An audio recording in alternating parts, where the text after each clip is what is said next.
turn it up. Yeah. Clock eyes, Uncle Dave. It's a dynasty. It's a dynasty. It's a dynasty. It's a dynasty. Hey, let's talk what moves to do, who to trade for who. Get your fantasy stats and the place to boot. Get the plans for the draft and the major clues. With the home Sean, Joey, and Andrew. Dan dudes got the hot takes. Every stop place, not base, plot cases. Man, hit the streams of fate. Talking teams and plays. But let's get to the show, man. See you later. All right, welcome back to Dynasty Football Digest. I'm your host. My name is Sean. You can find me on Twitter at Lanny1925. I am joined by my usual co-host, Andrew. Hey, what's up? You can find me at BiddySendFF. And Joey. You can find me at Joey the Tooth IDP. And we are joined by a special guest today. We're going to be doing a mock draft, and he will be partaking with us. Angelo, how you doing? I'm doing well, guys. Thanks for having me. I appreciate it. Yeah. You want to tell us where we can find you on Twitter?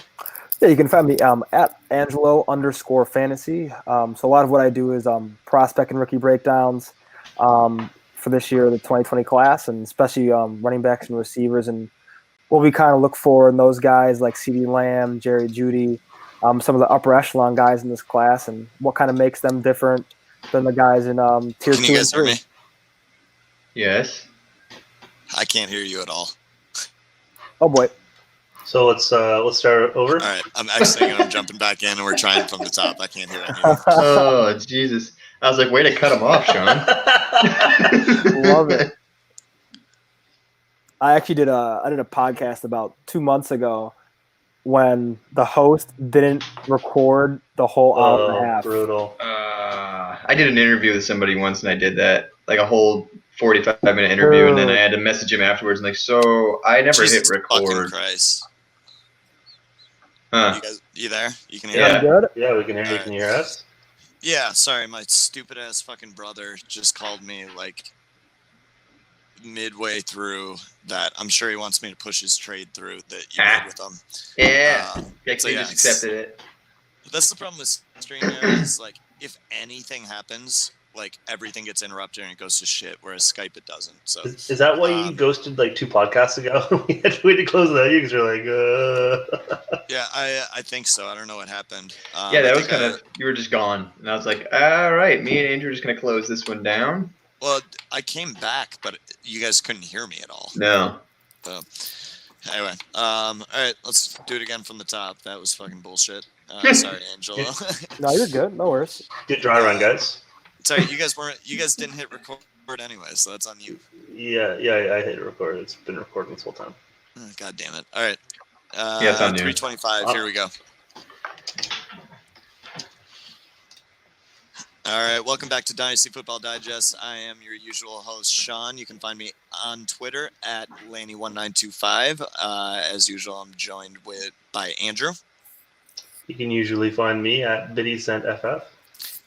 And Joey. You can find me at Joey the Tooth IDP. And we have a special guest today to join us on our rookie mock drafting expedition here. Angelo, how you doing today? I'm doing well, guys. Appreciate you having me on. Yeah, where can we find you on Twitter and all your work? All my work's on Twitter at Angelo_fantasy. All right, awesome. And what do you usually do on Twitter? So I do a lot of rookie and prospect breakdowns. So for this year, leading up to the 2020 class, taking a look at it a little deeper in guys like Jerry Jeudy, CeeDee Lamb, guys like Jonathan Taylor, and what kind of separates them from the other tiers of players in this class, and essentially what you're kind of getting in your rookie drafts from those players at a little more in-depth perspective. Yeah, no, those video threads are awesome. I think I caught on to them like. What was it, like 2 months ago that we started talking and chatting prospects? Yeah, sounds about right. Yeah, no, those threads are fantastic, and Thanks, man. Obviously a big reason why I wanted to bring you on and have you do a mock draft with us. So For sure. that's the plan for today. I think we're still doing our usual 3 segments, and then basically what we're going to do is each one of us is taking control of 3 teams in a 12-team mock. And then we are going to basically go through one round, take a break, second round, take a break, and come back for the third one. So our order here is going to be Andrew, then Joey, then Angelo, and then me. And then we'll do our second round of teams immediately after that. So Andrew, actually, let's specify here. We are going to do Superflex, and it's going to be just offense, no IDP, no tight end premium, just Superflex 12-team league. So, Andrew, you got the first pick. You want to tell us who you got coming? Oh, it's a pretty tricky one. I think I'm going to have to keep it simple and go with Joe Burrow. And as much as that is the right decision, in my opinion, like there are a lot of people out there, like when we're doing these startup drafts, and we have the rookie picks in the draft, a lot of people that are taking the 101 have no intention of taking Joe Burrow. And it's kind of like astounding to me where like, if you want one of those running backs and you have the 101, you should be trying to trade back because there's absolutely no reason to hold the 101 if you're not taking Joe Burrow. You know, you're just wasting value. Angelo, is there any situation in which you don't take Joe Burrow 101 in a super flex? Oh, man, I mean, honestly, if I'm 101, I'm kind of looking to trade back, honestly. I think Tua has a higher ceiling than Burrow does. And I think the injury concerns are legitimate with him, but I think you can get a lot for the 101. And I think in any year. So I think if it's me at 101, I'm trading back, either looking to capitalize on Tua or I'm taking two of the more elite receivers we've seen in the past few years. Sure. So let's say you're locked into the 101 and nobody will trade with you, right? If you're locked in there and you're committed to going quarterback, are you going Tua or are you taking Burrow? I would probably go Burrow just because I would like to err on the safer side of things. I think Tua has the higher ceiling. Depends on how your roster is really constructed, right? If you're not hurting at QB and you have two guys, like let's say like Dak Prescott, like Aaron Rodgers, who are solid placeholders in that regard, I would take Tua. But if you're looking for quarterback help right away and you're a contender and Superflex is a big spot for you, then I'd go Burrow. I think it truly depends. I think Tua has the higher ceiling, like I said, but he's the more riskier out of the two prospects. All right. Totally fair. Joey, pick 102. What do you got? I'm going to go with Tua. All right. And anything else you want to say about that, or that pretty self-explanatory for you? Pretty self-explanatory for me, really. Okay. Like you said, high ceiling. Joey, can you spell it for me? Let's see. Tua. Tagovaila. Tagovailoa. I can't even check that. Yeah, you spent a lot of time studying that. I can tell you did not want to fuck that up on this podcast. I think you actually when we started talking rookies, you guys were like, well, we're going to have you, how do you pronounce Tua's name? I'm like, no. All right. So, Angela, you're going to be on the clock next, and we're going to get either your wide receiver or running back one. Awesome. I'm going to take Jonathan Taylor. Okay. All right. Taylor. So, a question for you on Jonathan Taylor then. Because sure. I think all of us here agree that Jonathan Taylor is the best pure runner in this class. Andrew, Joey, do either of you guys disagree with that? Not at all. Okay. Do the lack of receiving ability, or the concerns around him not being a natural hands catcher concern you at all in terms of fantasy production? Because at least for me, there are very few running backs out there that can be like elite producers without being at least like average in terms of passing or receiving production. Sure. I think he's the type of athlete. That's a great question, by the way. He can be in that Leonard Fournette, Nick Chubb range in terms of receiving ability. I don't think he's going to be a liability in that regard, but I also think that he has such a high upside as a rusher. He's one of those guys that potentially has a chance at winning a rushing title. That's in the realm of possibility with Taylor. He's the best pure runner that we've seen, I think, in the past couple of classes. I think Nick Chubb comes close. Obviously, Ezekiel Elliott is fantastic in that regard as well. But I think Jonathan Taylor has the highest ceiling as a pure running back in this class, and it wouldn't surprise me to see him eclipse 2,000 total yards in the next few years. Okay, and then side note here. as we mentioned before the podcast, we've been doing a lot of startup drafts due to absolute boredom during this. Sure.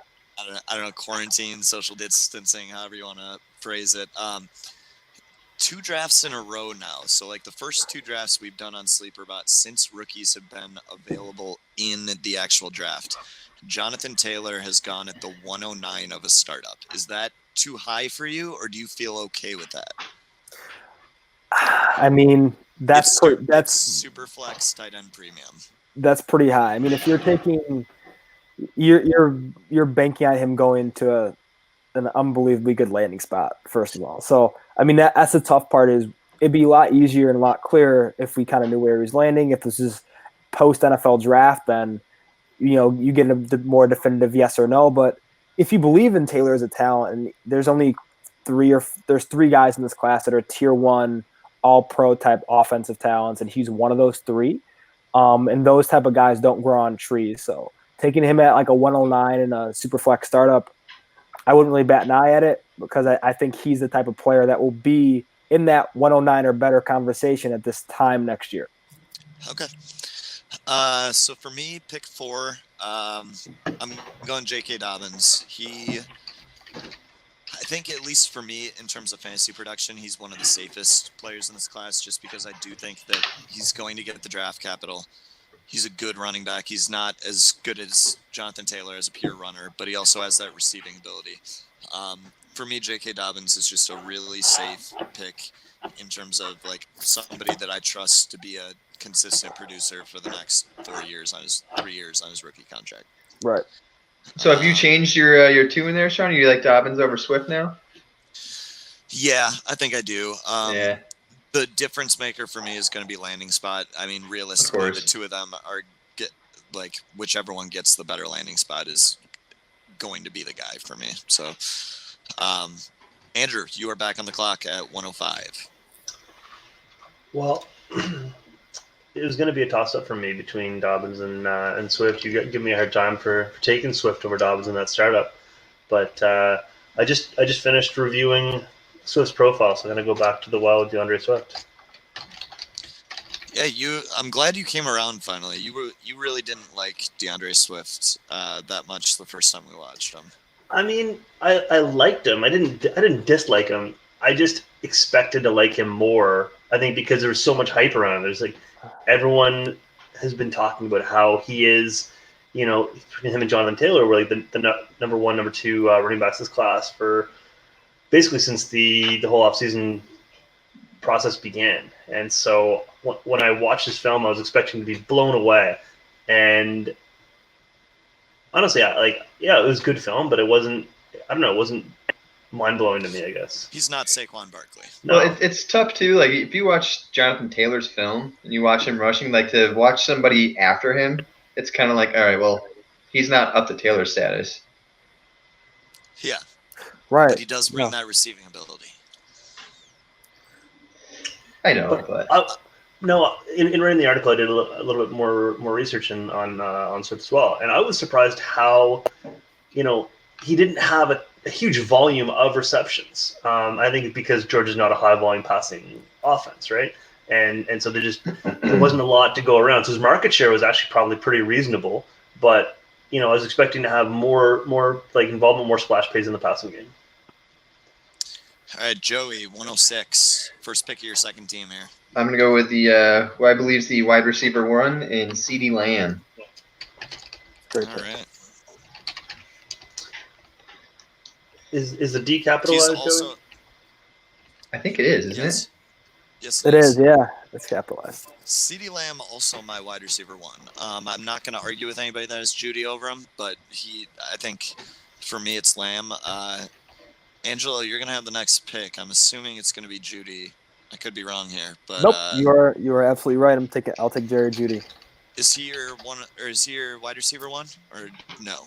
I have a 1A, 1B situation because I think in this class, like I said, there are 3 guys who are tier 1 on the offensive side of the ball in terms of skill positions, and those 3 are Taylor, Judy, and Lamb. I think it's based on preference. I think all 3 are special players. And the way that Judy wins is vastly different than the way that Lamb wins. But the biggest thing with both those guys is they win and win consistently. And I think Judy can be an absolute superstar. Same with Lamb and Taylor. But he's a guy I'm going to want to own in all my drafts, just like Lamb and some of the other receivers we'll talk about later. So are you pushing for them at 104? So after the two quarterbacks, Jonathan Taylor? Yeah, after two quarterbacks, Jonathan Taylor, I'd like to take either Judy or Lamb. I would take them over Swift, Dobbins, all the other running backs. Okay. Yeah. And I guess for me, the thing that comes down to is that running backs have such short shelf lives. So like trading for running backs is generally bad business. You want to draft them because you want to get them on the way in. If you don't get them on the way in, then you're trading for guys on the tail end of their production. So for me, I like to trade for quarterbacks and draft running backs. But yeah, like if we're going in terms of just like pure talent, like if I were to rank these guys by pure talent, I'm definitely taking Lamb and Judy at 103, 104. But in terms of just my fantasy philosophy, I like to try and get the young running backs because I'm going to get more shelf life out of them than if I'm trading for, like a Zeke who's 25, 24, 25. Like I may only get 2-3 years out of Zeke now. So, all right. So we got Judy at 107, and then I'm on the clock at 108. And so after those top 7, there's a couple of guys I really like here. Like there's pretty clearly like a top running back and a top wide receiver after this. It's like a tier of 2 players. But in Superflex, man, it's just really tough to get those quarterbacks. And this year specifically is a good year to grab value at Superflex because the top end of the draft is so heavy, those top 7 players. So I think I'm going to go Herbert here for my second team just because I really feel like you don't get chances at like solid quarterback prospects that go in the top 10 at the 108 usually in rookie drafts. So I'm not the biggest Herbert fan, but I think the value, like you can't really pass that up. So Andrew, 109. See, I was pretty sure I knew who you were talking about, the running back and wide receiver, and I was pretty sure we were in agreement and I was going to take the other guy. I'm kind of thrown for a bit of a loop here now. Now I got to make a decision. You're making my life difficult. There's actually 2 running backs I have in this, but I definitely prefer one to the other. Yeah, I think I'm going to take the guy that you like less. I'm going to go with Cam Akers. Yeah. And don't get me wrong, I don't dislike Cam Akers. The thing is in all these drafts that we've done so far, I take the one running back and then the other one goes like immediately afterwards. So I haven't even had a chance at him yet so far. But yeah, I like Cam Akers. He's just a little more risky for me because there are so many question marks just because that offense was such a disaster. When my little brother went to watch Cam Akers, I was just like, just prepare yourself because like Florida State is borderline unwatchable, and the number of times you're going to see snaps just go over the quarterback's head for no reason is just insane. And I'm on the phone with him while he's watching, and like 2 minutes in, he's like, "Yep, there goes the snap over his head." It's like, yeah, it's hard to watch, man. So like, Cam Akers, super athletic, very talented. Vision is a bit of a question mark for me. But like we saw that with Barkley too, where when you have a really bad O-line and you just can't trust your O-line, like it affects your vision and decision making because you just don't trust that the blocks are going to hold. So Cam Akers, it's not that I don't like him. It's just that rather than negatives to his profile, there's question marks to his profile. And there's certain other players that I have less question marks, or one other player I have less question marks about. But Joey, 110. 110 might surprise a lot of people, but it's a guy who I'm really big on. I'm going to go with Denzel Mims. Okay. Whoa. Yeah. I'm that does trying. not surprise me at all. I'm trying like hell to get him in every one of my rookie drafts, just You're because. You're not trying that hard. I saw one of the offers he put out for Mims, and yeah. Well, I sent it, and I was like, yeah, he's not doing that. I love Mims, but I think you could have waited like 4 more picks. But it as would be a someone who's been different trying team. to acquire, yeah. That's the thing. As someone who's trying to acquire Mims, I can tell you, he probably couldn't wait 4 more picks. Yeah. Oh, I love his size, his athleticism, his hands, high points, 50-50 ball. I mean, he does pretty much everything you need, and then he goes and runs. What was it? A 4.39, 4.38 at the combine. Or It's 3.9, I think. His athleticism matched with his size and his tape, and then he killed the Senior Bowl too. It's like, I mean, at this point, I'm pretty much sold on Mims, probably being my wide receiver 3. what are you trading for him in a startup? My why God, don't you tell you him, did take why him this. He took him in the one we're doing right now. His offer is not great. I retract it after I send it. Yeah, we'll have to rework that one. Angelo, any thoughts on Denzel Mims? I'm Or a Cam little, Akers, for that matter. I'm a little lower on both Mims and Akers for both the same reason is they need a ton of development. I think Akers is a little more far along as a prospect as Mims is. I think if Mims would have ran in the mid to high 4.4s, we wouldn't really be talking about him. I think the combine has totally inflated his value right now. I don't think he's a bad prospect by any means, but I don't think he should be going where he is in current rookie drafts and a lot of the mocks I've seen. Could he turn into a really good prospect? Yeah, but I think he has a lot of raw talent. He's not refined as a route runner, and he has a ton of question marks in that regard in terms of production. But he's a guy like Brashad Perriman, 4 or 5 years back that was big, was fast, good in contested catches, go up and get the ball. Oh, Perriman couldn't catch, man. But it's one of those things where, he couldn't catch a cold, but he's, you're in the 4.3s. But that's what people see, and they like that type of appeal for potential. And I think Mims has a super high ceiling as a prospect, but I think it'll take a few years to develop into a legitimate fantasy weapon. See, and I disagree with the hype over the combine. That may be where the public hype came from, but all the draft nicks and the people that are doing the research for Dynasty and stuff, I think started to come along around the Senior Bowl. When he did the one-on-ones at the Senior Bowl, he absolutely dominated. And I think that what he showed at the Senior Bowl, if you watch the cut-ups of all the one-on-ones, is that he definitely can be a good route runner. He showed at the Senior Bowl some really good routes. Baylor doesn't ask him to do any of that. It's been a problem with Baylor wide receivers where you just for sure you never see what you want to see out of them because their offense is just does not resemble what you're going to ask wide receivers to do in the NFL. So I definitely understand where you're coming from. I do think the Senior Bowl was huge for his stock because I think he showed a lot of the things that he hadn't showed on tape, where you have those question marks after watching his tape, and then he checked those boxes for me at the Senior Bowl. Right. But you're on the clock at 111 here. Oh, man. Oof. 111, I'll take Clyde Edwards-Helaire. All right. That was the running back that I prefer to Akers. Yep. Yeah, I as well, yep. He was going to be my pick, but I decided to jump on Mims. Yeah, I think the receiving ability is just such a trump card for him where Swift, Dobbins, and him all catch the ball really well. I think even if they don't live up to what they project to as an actual runner, I think that they're going to bring value in the receiving game, and I think that puts a pretty high floor. And man, if you're getting Clyde Edwards-Helaire at the back end of the first round, I'm thrilled with that because absolutely. Outside of Superflex, I think he's probably if it's not Superflex, he's probably my 106, 107. Right. No, I agree with you. So then for me, I'm gonna get my wide receiver 3 here, and that's Henry Ruggs. Oh, actually, I want to say something real quick.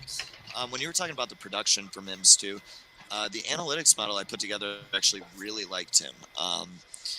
I got to dig into what numbers it was spitting out that it really liked from him, but he projected as one of the top 6 wide receivers in the analytic model. So I was pretty happy with that. Okay. But yeah, I'll DM you about that later. No, please do. That'd be fantastic.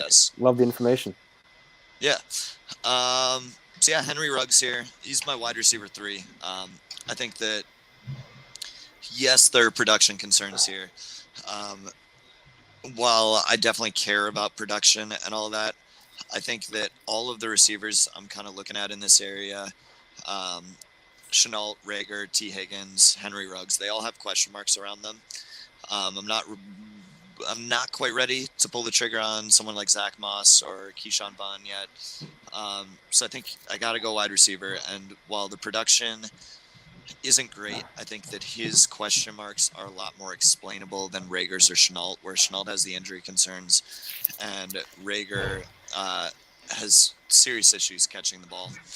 And I also think he's averse to physicality in a lot of ways. Are you saying that just because I just traded him? I just got him from your brother? No, we've had this conversation before, and I'm actually surprised he drafted Rager. I don't know that he was a huge fan of him, but yeah. So Ruggs for me, he's going to get the draft capital, which is huge. The speed kills, and like the 40 time was never going to matter. The speed shows up on film, and like it's a legitimate threat. He didn't have a lot of production down the field, and kind of where I've landed on thinking about that with is just that I think that if you have Henry Ruggs on the field, right, they have to respect the deep ball, whether you're running the fly route or not. They have to respect it. So they have to roll safeties over. They have to try and account for that. And when you have other guys like Devonta Smith and Jerry Jeudy that can also run the deep ball, why waste Henry Ruggs running the deep ball when you can have them roll the safeties over his way and then have him run all the underneath stuff and leave the deep ball open for Jeudy and Smith? Mm-hmm. So I think that's kind of where I land on the deep production. His routes look really good. His hands are good. He's physical. I just like everything about his game except for the production. And it's for sure a red flag, but this is one where like I feel like there's a good explanation, and it's going to be one where if I don't gamble on him, I'm going to look back at this like 2 years from now and be like, yeah, all the signs were there that this production should not matter. The same way Michael Thomas, Terry McLaurin, where like I just felt really good about them and I ignored the production on those guys. Yeah. Where are you at on Ruggs, Angelo? I have him as my wide receiver 3. I think he's probably one of the most, I guess, undervalued prospects in terms of what he actually does well. People just see the speed and think that's really all he brings to the table, but he's one of the more complete receivers in this class. If you really look at what he does really well, he's great in contested catch situations. He's a player that doesn't just play down the field. He's he's a 3-level threat. Unlike guys in the league, like let's say Deshaun Jackson, your Brashad Perrimans of the world, your Marquise Browns, where they don't operate much near the line of scrimmage. And that's an area where Ruggs is extremely deadly. And I'm extremely excited. I have more than a few shares of him. I'm excited to see where he lands. That's going to be a big part. His ecosystem is going to be massive for him. He needs a good NFL offensive coordinator. He needs, a creative one at that, and a great quarterback to get him the ball downfield, because he's a guy that can have, 4-catch, 160-yard game, 2 touchdowns. Like that's him, right? He can have those massive boom games. But hopefully, like Will Fuller, if he can stay healthy, imagine a healthy Will Fuller. Like imagine a healthy Will Fuller that could catch. Exactly. Yeah. Yeah, that's a big one. And that's the thing is he doesn't have drop issues, and that's one of the biggest things with a lot of deep threats throughout the NFL is, Perriman, Fuller, they're great downfield, but they don't offer much in the short to intermediate areas because they have such concerns over their hands. But Ruggs doesn't have any of that. He 42-inch vertical, go up and get the ball. He's a guy that I want on every one of my teams because he's going to go a lot later than he probably should. No. All right, we're going to take okay, we're not. We're going to let Andrew talk because why the hell not, I guess. So when you say that Brashad Perriman is not like a 3-level threat, is that because he's a 0-level threat? He's just not a threat. You know what? It's kind of funny because I was actually one of those guys like, man, like, he's big, he's fast, he could find a role. Terrible training camp in Baltimore's rookie year. Like the worst training camp of all training camp. He couldn't catch a cold. And he looked way more comfortable this year in Tampa. It's kind of like the Devontae Parker effect. It's like, all right, everybody thinks I suck. Now let's just go out and play. Yeah, I think a lot of times with guys like that, they just need a ton of time to develop, man. I mean, I think he's one of those guys that he got drafted high because of his 40 time, because of his size.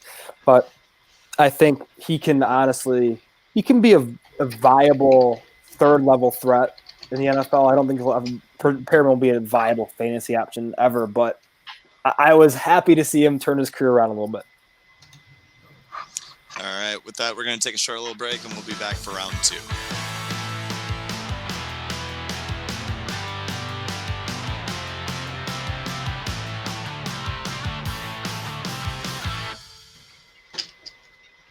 All right, we're back for round 2. Just to recap round 1 real quick, we had 101 Joe Burrow, 102 Tua, number 3 Jonathan Taylor, number 4 Dobbins, number 5 Swift, number 6 CeeDee Lamb, number 7 Judy, number 8 Herbert, number 9 Cam Akers, number 10 Denzel Mims, number 11 Clyde Edwards-Helaire, and number 12 Henry Ruggs. So Andrew, you are on the clock at the 201. Well, I've had a lot of time to think about this. But I still haven't made up my mind. No, I'm just kidding. I don't think this is a popular pick, but I'm going to go with Justin Jefferson. That actually is a pretty popular pick, I think. I was actually going to take him with the next pick. I feel like, to be honest with you. I feel like there's somebody that other people would rather have, but I like Jefferson. Jefferson's probably going to get that first round draft capital, and it's that combined with the fact that he excels from the slot. He's got great hands. He's a very safe prospect. When you have a safe prospect that's getting first round draft capital, it's just good news all around. You're not going to strike out with that one, I don't think. So, Right. Joey, 102. I think I'm going to go. This is mainly really because of his draft capital. I'm going to go T. Higgins. There's a couple other receivers I like over him, but I think he's going to get more of a chance to start in the NFL. I think he'll be more of a first round prospect, early second than some of the other guys. There are a lot of reports that T. Higgins might fall because of his combine, or I guess pro day. His 10-yard split, I saw this on Draft Network. I think Draft Network put it out that his 10-yard split was slower than Mekhi Becton's offensive tackle. Come on. Yeah. It's just fucking ugly. So I don't know. T. Higgins, like, there's a lot to like about his game, but like the type of player he is the type of player that generally has a lot of bust potential. My analytics don't love him. The tape was fine, but not super exciting. I like guys that can separate. I don't think he separates well. And then people were expecting him to be a much better athlete than he was. I didn't see it, and the pro day kind of confirmed that. So I'm kind of out on T. Higgins. I might get him somewhere, but just to hedge my bet, but it won't be something I feel good about. Angelo, 103.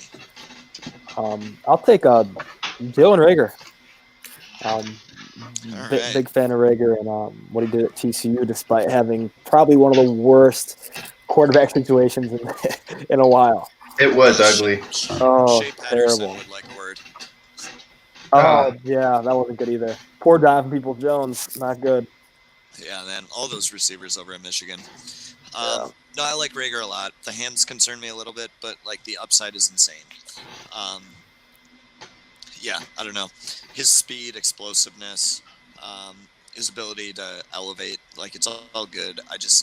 It's really concerning that his drop rate was up around like 14% or something like that, and that just, I don't know, it's a little concerning. I think that's a big part of I think his catchable targets were only in the 30s, which is like the fourth lowest in the NCAA. So I think that's probably so bad. I mean, I don't like. I watched a lot of Reagor, and I did see the drops, but there Those, were like, some screen passes and stuff though that he's dropping, man. Like, Is it just concentration drops though? I think so. I mean, the thing is, it's like Judy has the same problem too. Like both are concentration droppers. That's what they, that's an area where they need to clean up. But if Reagor was dropping wide open, down the middle, deep passes, then I'd be more concerned. But a lot of this stuff was just like stuff that he should catch, and stuff that was not really on target. Like 30, Yeah. I think it was like 38% or so of his targets were deemed catchable, which is like awful. That's Yeah. horrible. It's just terrible. So I guess for me, drops aren't like a super concern for most players, but once you start getting up to that like 12 to 15% range or above, like No, it's tough. I agree with you. yeah, because I mean then you're dropping like 15 balls a year, and like 15 balls a year, you're looking at like even if you're just sitting at 10 yards of reception, which is pretty low, you're losing 150 yards. Like, I don't know, it starts to get concerning. But he didn't have that problem in 2018, so it's a question mark for sure. Yeah. So for me, then, like, you made the easy decision for me. You took Rager, so actually, I'm not going to go Chenault. I'm going, let me see here. I'm going Jordan Love here. Ooh. I don't think you can let a quarterback fall any further than this. Like, as much as I want to take Chenault, I don't think you can take a starting quarterback any later than early second round. Like, I think you're mistaken if you do that. Andrew, 105. So before we jump into the 105, I just looked up T. Higgins' RAS card, compliments of Kemley Flat. And his 10-yard split was in the 16th percentile. What was it? 1.62 seconds. For any receiver, you have to be so concerned about that number. But the wild thing to me, though, is like he ran a 4.54, which is, it's not fast, but that's not like plotting. So he's taller though. He's got longer strides, so he's got build-up speed. But how often are you running far enough to get that build-up speed? Exactly. I mean, his top end speed, fine. It's not a concern, but his acceleration ability, is legitimately concerning. I mean, that's like in the 1.6s for a starting receiver in the NFL. That's tough. I mean, he's gonna have to win, in contested catch scenarios because NFL DBs are gonna be with him step for step. And we've seen it time and time again, guys that have to win in contested catch situations. Like, you're putting yourself in a position where you're going to be contested in all your catches, and contested catches are so low across the board, regardless of whether you're good at them or not. Like, the conversion rate is just low. So, like, winning in that way should be a bonus, not a necessity. Right. But for the record, Mekhi Becton's 10-yard split was 1.8. So okay, so it wasn't Becton. It might have been Tristan Wirfs. It was definitely one of those offensive tackles, though. Okay. But Andrew, 105. Would you make your pick, please? Oh, come on! I like talking numbers. All right, I'm actually surprised that you said you were gonna take Chenault here, because Chenault. Chenault.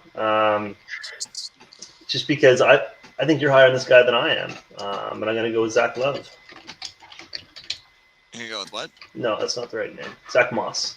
I was looking at Love on the line above. No, that's like why am I reading the name on the sheet? No, Zach Moss. All right. Oh, yeah, God. no, I like that pick there. Joey, 206. I'm gonna go with Laviska Shenault. I feel like this is far enough for him to drop. Yeah, I mean, for me, man, I think if it weren't for the injury concerns, 3 surgeries in the last 14 months, I think it was. He's one of the most talented players in the offensive side of the ball in this class in terms of his pure ceiling. I mean, he legitimately had in 2018 one of the most dominant stretches of the past decade at receiver. I think he was 10 receptions, 142 yards, and 2 total touchdowns per game during a 5-game stretch. Like, that is otherworldly type production. I mean, then he tore his labrum in the Nebraska game, and then he had surgery for turf toe, and then now he has surgery for sports hernia. But I think the upside of Chenault, is just too big to pass up. Yeah. Yeah, I think you kind of got to treat him almost like a running back. Oh, for sure. Yeah. Like, I don't mean in the sense that, like, that's what his tape looks like, but I mean in the sense of how you're looking at him. in terms of fantasy, where like Yeah. you're not buying him expecting him to play till he's 32. You know, you're buying Right. him hoping that you get like those 5 years out of him. And I'm okay with that. You know, like there aren't many people that stay on my roster for 5 full years. No, I So- I agree with you there. I mean, I think he's one of the only receivers in the past few classes that you can honestly say he's a top 8 player at 2 positions, at running back and receiver. I think he's that talented at both positions. But yeah, I'm extremely intrigued to see where he falls. Yeah. All right, so we got you at 107. Awesome. Taking Jalen Hurts. Ooh, okay. I think out of all the quarterbacks, not named Burrow or Tua, I think he has the most upside for consistent fantasy relevance because of how dominant he was as a runner at times. And I think that kind of gets overlooked. And he improved a ton as a passer, and he showed it at the combine. He was one of the guys after the combine that I looked back and said, "Wow, like he really improved his stock." He had he showed scouts that he could actually throw to all 3 levels accurately. Obviously, it's way different on the field of play, but I think he really improved his stock, and I think he might have moved himself up into the second round with that performance. But he's a guy, with like rushing upside, obviously, can be a difference maker for an NFL offense. It's like I totally get the upside. I understand that entirely. I don't see it as an NFL quarterback. I don't think that he's the game-breaking athlete that we've seen out of like Kyler Murray, Lamar Jackson. And I don't think, I think he's probably closer to maybe like Josh Allen or somewhere between Josh Allen and Carson Wentz. In terms Really? of Okay. athleticism. That's interesting. In terms of athleticism, but then I don't know that he has the passing prowess of either of those guys. So I totally get the chasing upside, and I think he's a lot more viable from a fantasy perspective than he is an NFL perspective. Sure. But I think that I can't see any NFL team handing him the reins, like drafting him in the second round and being like, yeah, we're gonna give you the reins, because you look at Drew Lock last year. I think Drew Lock was a far better prospect than what Jalen Hurts is right now. And I think that Drew Lock only got his shot because Flacco was so bad. Sure. So I don't know. I guess I understand it, and I know Flacco was elite. Joe Flacco's elite. I understand a ton of people are on board with that, and I'm not gonna necessarily disagree entirely, but it's not going to be anybody that I'm drafting where they're going, because I think there's so much talent at the receiver position in this range that I probably won't touch it there, but I do understand it. Yeah. No, for sure. So I'm going to go Michael Pittman here at the 208. I think that Pittman, he does all the things to me that T. Higgins does well, but he's more athletic and he's way smoother in his routes. He didn't have the consistent separation at the college level, but I think a lot of that had to do with the route tree that he was running, and the offense that they were running, where it wasn't super complex or anything. Because you watch him and he does look smooth in his routes. I don't know. I'm a big Michael Pittman fan, and I feel pretty good about landing him at the 208. Mm-hmm. I know Joey's a big fan too. Angelo, Yeah. Any thoughts on Pittman? I think I'm taking him over Higgins every day of the week. I think he's an extremely smooth athlete. Comes from NFL lineage with his dad, and I think that he's going to be a guy who does everything well. I think he's a solid wide receiver 2 for an offense. I don't think he'll ever be a primary option, but that's definitely a role he could maybe grow into. But I just think he does a lot of things well at his size, especially, and I think that's a great pick at this stage for sure. I also think he probably won't ever be the number 1 target for a team, but I think being a solid number 2 and then having red zone potential is pretty nice. Massive, yeah. All right, Andrew, 209. What do you got? Tyler Johnson. All right. So this is where we're looking at it. The 209 is where someone's willing to pull the trigger on somebody that at least the three of us like on tape. We'll get to your opinion here in a second, Angelo. But like the draft capital likely isn't going to be there, and NFL people have expressed concerns about him. So the 209 is where you're willing to pull the trigger there. Yeah, there's a couple other guys that I'm looking at as well, but I think they all have question marks. So we don't know draft capital at this point. So I think he's the guy that I think looks the best on tape. Okay, Angelo, thoughts on Tyler Johnson? I think he's going to go later in the NFL draft than we think. I think it's going to be one of those situations where I was about to say Calvin Harmon, yeah. I think Calvin Harmon is an interesting comp for him too, because they're both pretty physical players. But I think Tyler Johnson's a really good route runner, and I think he can have a role in the NFL. But I think he's going to be severely hurt by the stuff at the Senior Bowl and also not testing. I think that hurt his stock a little bit because I think athleticism with Johnson is a big question mark for a lot of NFL teams, right? But I like Johnson. I think he can have a role as a second receiver or a third receiver in an offense. But I'm be really interested to see what round he gets drafted in. I am too. If it's me and I'm an NFL team, I'm totally comfortable with taking him in the third round because I think you look. Like, I'm not saying he will go in the third round. I think more than likely he ends up as a 5th or 6th round pick. I think that's a crime, though. When you look at the receivers in the NFL that are not athletic, that excel, they're very good route runners because you have to be able to separate at some level, unless you're insane at contested catches, I guess. But you have to be able to separate at some level, and like guys like Jarvis Landry, who like tested terribly, great route runner. Trying to think, we were going through a bunch of them the other day that ended up as top 24 wide receivers, but like every single one of them, Antonio Brown, all the later round guys, all the guys that weren't insane athletes, they all are really good route runners. And I think Tyler Johnson has that going for him. His production is insane. His tape is good. It's literally just the athleticism that's concerning to me, and then the fact that the NFL is not going to give him draft capital. So I don't break my rule very often.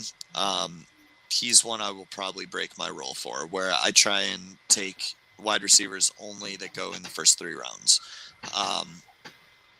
I'll break my rule for him. I don't know if I'll do it this early, and I probably feel like I won't get many shares of him just because there are going to be a lot of people that are going to break that rule and go earlier than I am. But I don't hate the pick at 209. All right, Joey at 210. I'm going to go Keyshawn Vaughn. All right. I think it's far enough for him to drop. I think he's one of those guys that kind of does everything well. He's not the best at anything, but there's nothing he's really terrible at. And I don't know, as a running back prospect. What's that? He's a good one-cut runner. Yeah. Yeah, I think, Angelo, you liked him too, right? No, I like him a lot, and I actually saw him play at Illinois when he was a freshman. I think he's older for a prospect, but I think he's a guy who can come in and contribute right away. And he's going to have probably 3rd round capital, I'd say, around there, 3rd, 4th. Be shocked if he got drafted any higher than that. But I think he's going to be a guy who might land in one of these running back needy spots and produce right out of the gate because he's just a very good overall runner, understands leverage well, can run with power. He's an above adequate receiver out of the backfield. But that's a great pick at this stage, and I would have taken him a lot earlier than this. But I think he's a guy, depending on where he lands, and contribute right away. Like if he goes to the Chiefs, he's going to be in the 105 conversation probably, maybe even higher. But I mean, he can produce in a good NFL offense. I'm really intrigued to see where a guy like him lands. Yeah, no, I really like Keyshawn Vaughn. I agree with that entirely. So you got the 211 here, and just like to give everybody an idea, we still really like all these players right now, and we're getting to the end of the 2nd round. So just advice here: if you can land 2020 2nd round picks, do it. definitely do it. It's going to thin out a little bit once the NFL draft happens and some of these guys land in shitty spots, but like it's looking real good right now. So Angelo, 211. And 211, I'm gonna go with a guy who, without injury, would probably be in the early second round. That's Brian Edwards. Okay. I think he is kind of in that T. Higgins tier of talent. I think I'm rated higher than T. Higgins. I just think for his size, he moves extremely well. He's not afraid of contact. He has that alpha mold to him. And if not for injury, I think he would be an early day 2 pick. But I like him a lot. And I think he's one of those guys that is going to be a draft value in both fantasy and the NFL draft. Brian Edwards is one of the few people that passed my 80% analytics model mark. So he was definitely one I paid special attention to. He's a guy I was debating with my last pick, and I settled on Johnson just because I thought I'd get Edwards later with the injury, but I got sniped. Serves you right.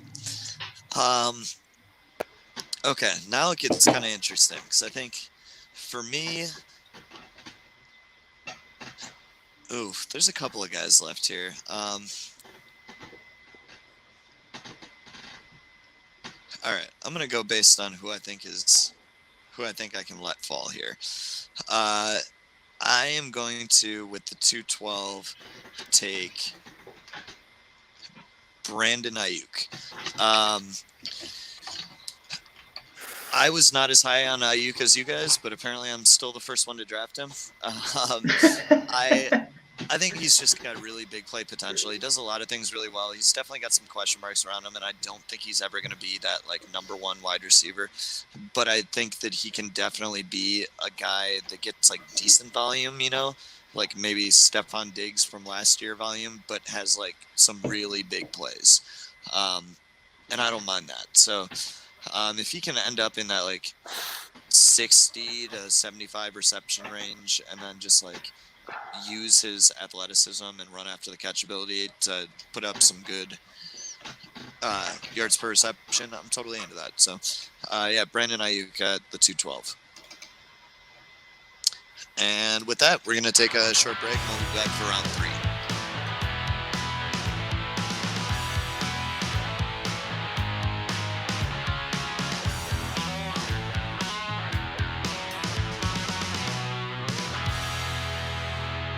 All right, we got round 3 coming up here.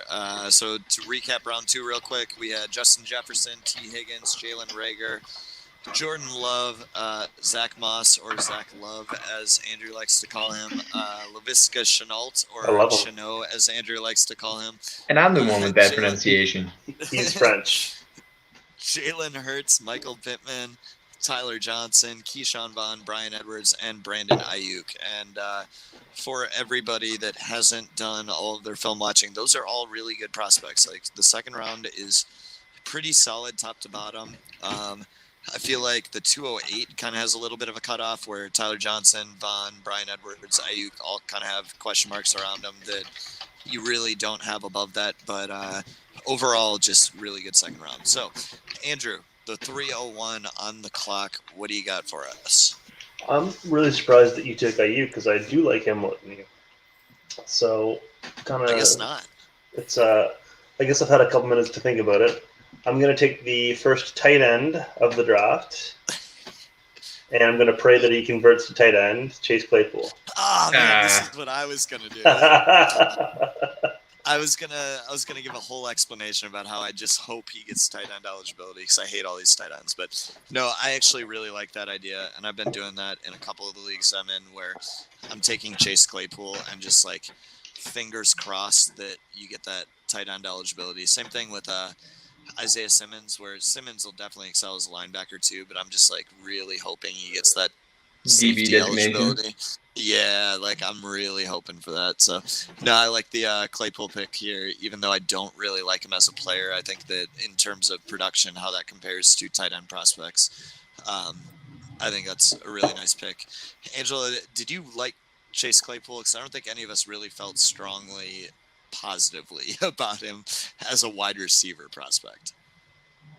I mean, for me, I think he's pretty stiff as a mover. I think he is better suited as a tight end. He's not a great blocker, but I don't know, man. The athletic upside for him is tremendous. So, I mean, taking him here makes a ton of sense because if he does make that move to tight end, we're looking at a big slot type guy. I don't know, man. His athletic upside, like I said, man, is tremendous. So I don't hate the pick here. Yeah.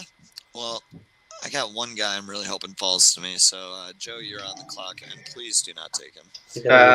I'm gonna take Donovan Peoples-Jones. Okay.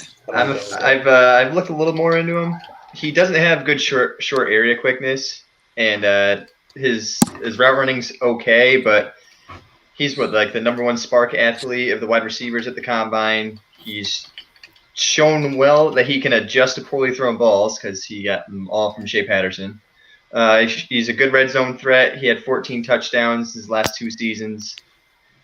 Just somebody in the 3rd round, I'm okay with taking the chance on his upside, his athletic upside. Okay, and like usually in the 3rd round, I would agree with you here. I like the 3rd round still has a ton of talent that I think I feel a lot better about as sure things. Not necessarily sure things, but like sure things to be like somewhat productive. Whereas Peoples-Jones, you're swinging for the fences, and like usually 3rd round, I feel good about swinging for the fences, but there's a lot of guys still left that I feel pretty good about. We got, let's see, Angelo on the clock. I think I'm up. 303. Oh man. I'm gonna take a little bit of a gamble here. I'm gonna go Antonio Gibson. You bitch. God damn it. Oh man. And I knew that was coming. here's the thing about that. Our last episode, I started to talk about Antonio Gibson because I wanted to make a point to bring him up because we hadn't talked about him. So we had like a separate segment for me to talk Antonio Gibson, and then my internet cut out, and they just never got any of that info. That's hilarious. So yeah, go ahead and share the love on Antonio Gibson here because I really like him. Yeah, man. I think he's super raw, man. He's lightning in a bottle. He's got the prerequisite size to be an NFL running back, but he just doesn't have the experience yet. So I think that's going to be an interesting factor into how he's kind of used at the next level because he was a receiver.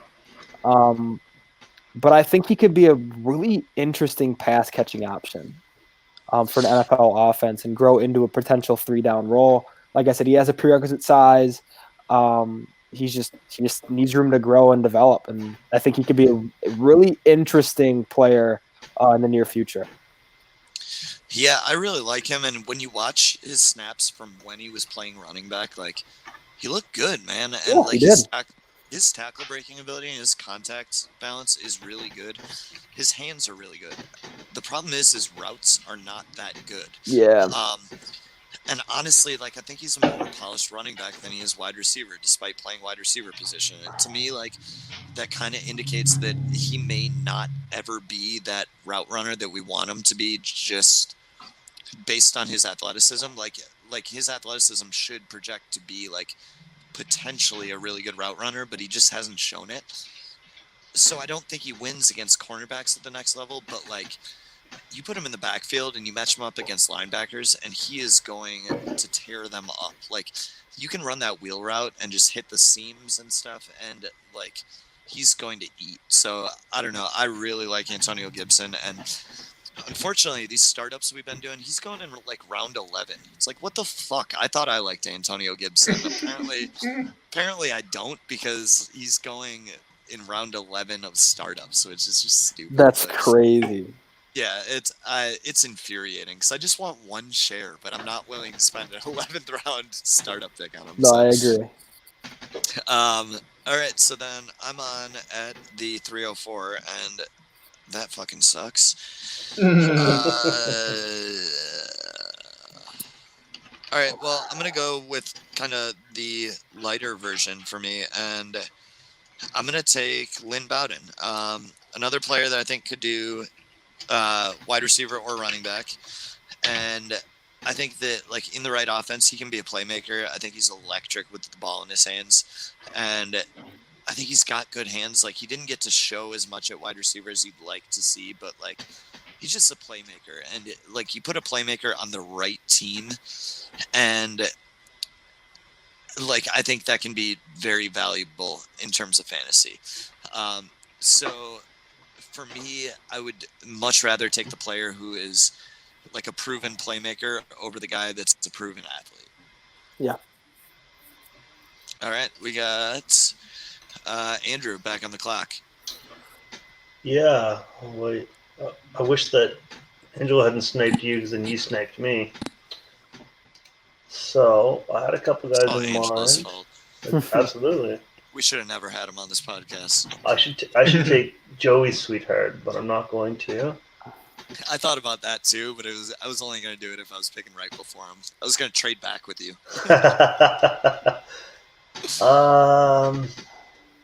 I know Joey likes this guy a lot, but I'm gonna take him anyway. And I'm gonna take Mike Warren. Interesting. Okay. Oh, that's not who I thought you were going to take.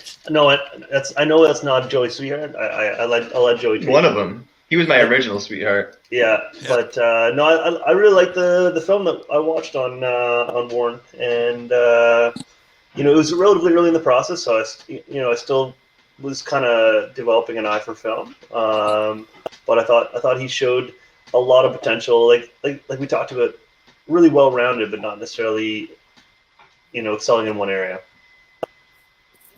I think his contact balance is good. I think that's somewhere where he excels. But yeah, draft capital is going to be key for him. I think he's talented enough that if he lands in a good spot, he can definitely excel there. But it's all going to be where he lands. Joey, on the clock to take your sweetheart. She's not making it back to you. Are we talking Darrington Evans? Oh, That's That's my what sweetheart. I thought you were gonna take. Is that it? That's my sweetheart. Is that who you're Ooh, taking? okay. Yeah, I'm taking Darrington Evans. I'm a big Oh, yeah. fan of Darrington Evans. I know. That's why I let him follow you. He's electric in the open field. He's started his career as a receiver, converted to running back. Put him in his own scheme, and he's lights out. All right. Angelo, you are on then. awesome. Oh man.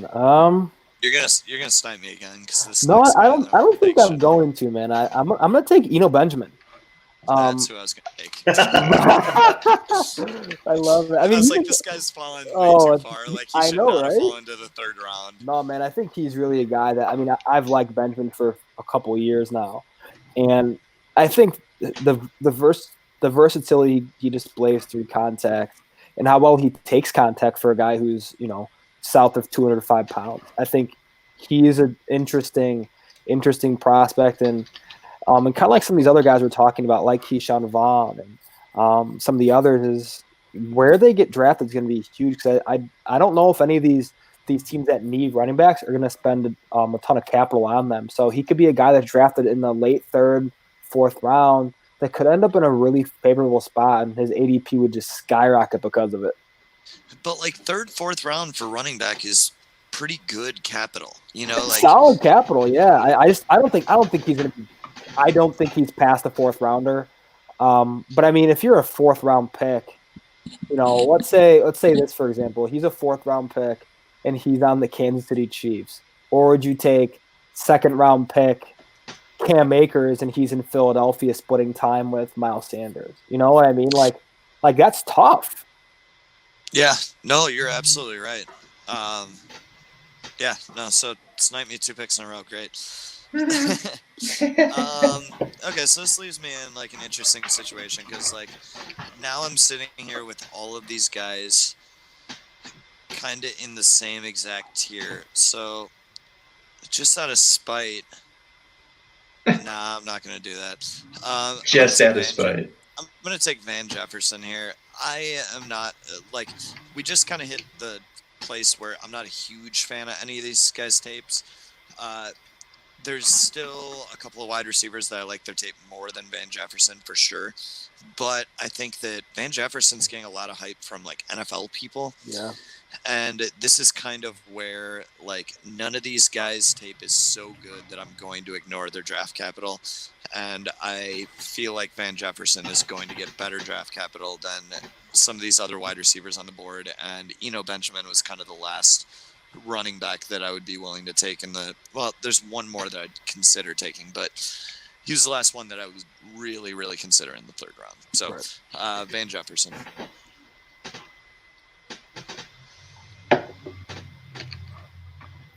Andrew, what do you got?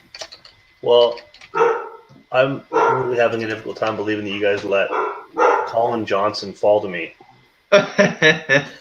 You're not. No, I'm not. I'm going to take Cole Kmet. Oh, All right. So I'm going tight end heavy. first actual tight end. Yeah. Tight end 1, third round. There we go. All right, Joey. I'm gonna go 3-10. with Anthony McFarland. All right. Baby Kind of a Booger. fan.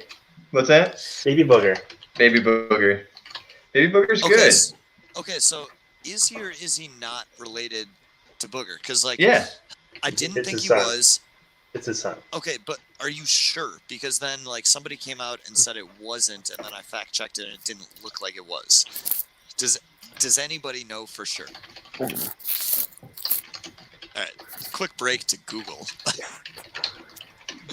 I've heard the same thing. I've heard isn't. Never fact. Yeah, checked it. I've heard Never both fact ways. checked it, yeah. Oh, okay. Yeah, this is the first time I've seen that he's not. Yeah, I it's didn't not. think he was. It is not. Okay, let's keep the episode going and we'll come back to it. All right. So then we are sitting at Angelo at the 311. Oh Second man. last pick here. Still a lot of guys here that I kind of like. I'm, We're looking at like round 4 still having value. yeah, I mean, I think right here is where I'm gonna take my tight end. I'm gonna take Harrison Bryant. Okay. I thought you were gonna um, snipe me again here. No. I like him as a player. He's at the prerequisite size, man. He's good after the catch. I think he's like 6'5", 250. I just don't know if a lot of these tight ends what kind of capital they're really going to get, because this is an extremely talented class on the offensive side of the ball when we're talking about the skill positions here. So I just don't know if we're going to see a ton of tight ends get drafted before the mid-third round. So he's a guy I like. He's at the top of my class in terms of tight ends, him and Troutman. But I'll be really interested to see what type of capital he gets and the other guys as well. All right. So then at the 312, I think I got to take Gandy Golden. Another guy. Okay, Andrew, what do you want? He's got 2 kids. His son's name is Jacob, and his daughter's name is Alexis. So Anthony is not his son. Okay. Okay. You're welcome. Antonio Gandy Golden, AGG. I think this is the right time to take a shot on a small school guy with upside. I like a lot of what he does, and he does have a lot of things that are kind of trump cards for his profile, but those cards don't really amount to any specific role in which he projects really well to the NFL. But I think I got to just draft on traits here. So I'm going Gandy Golden, and like I don't hate it. Yeah. So then just like listing off a couple of guys that fell out of our top 3 rounds that we like. Isaiah Hodgins, who I thought was who Joey was going to draft. I do like him. Jawan Jennings, who I think is really talented. His tape looks really good, but he is one of the worst athletes we've seen. James Prochet and Devin Duvernay, who are 2 that I like a good deal. KJ Hill, who I think is a really good technician. I don't think he's got super high upside, but like Cole Beasley, like Yeah, been good super comp for him. productive. Yeah. And then just like sneaking in there one last running back, JJ Taylor is another guy that I think I like a good bit, kind of in this range or in the 4th round. So You get KJ Hamler too. Yeah, KJ Hamler should have gone for sure, to be honest, because he's going to get draft capital for sure. So yeah, if we're looking at those first 3 rounds, and then we look at what's left over, we got 1, 2, 3, 4, 5, 6, 7 more guys. Like, you're looking deep into the 4th round that there are guys that we believe like are talented pre-draft, and that's pretty good. So yeah, this has been a pretty stellar draft class to look at, and been a lot of fun. So yeah, landing spots is gonna happen and mean a lot for these guys. But yeah, I'd like to do another one of these mock drafts with you, Angelo, after we get the NFL draft, and just kind of compare and see how things change. For sure, man. That'll be fun. A lot of fun. You can watch your snipe show and all show. Yeah. Oh man, it's gonna be so much worse when we know where it lands. All right, so this has been our latest episode of Dynasty Football Digest. You can find our written content on dynastyfootballdigest.com or idpguys.org. You can purchase subscriptions there that have a lot of different tools. We have our Slack channel where you can ask us questions, talk to us. We are available almost 24 hours, I guess, between me and Joey's different schedules. And we have the trade calculator. We have ADP for offense, defense, combined offense and defense, rankings. I think IDP dude did like 450 defensive rankings. We have all my rookie rankings through like. I think Tyler did 600. Oh, is that what it was? Yeah. So then I had I think somewhere between 50 and 75 rookie rankings. So yeah, it's a ton of content. So go ahead and log onto those sites. Otherwise, you can find Andrew at BiddyCentFF on Twitter. You can find Joey at Joey the Tooth IDP. You can find me at Lanny1925 and Angelo at Angelo_FF. Angelo_fantasy. Yep, it is. All right, _fantasy. So, yeah, thanks for joining us today. And, yeah, man. We'll be sure to get Angelo back on to do another one of these mock drafts before all your rookie drafts happen, and we'll go a little deeper on some of these players and their landing Awesome, man. That sounds good. Thanks again for having me. Appreciate it. All right. Thanks, man. Thanks for coming on.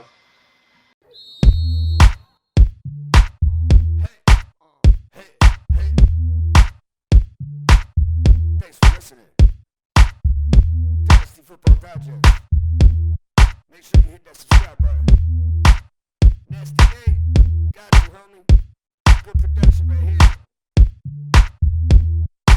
Reader Digest Network. And my name's Clark Ross, of course.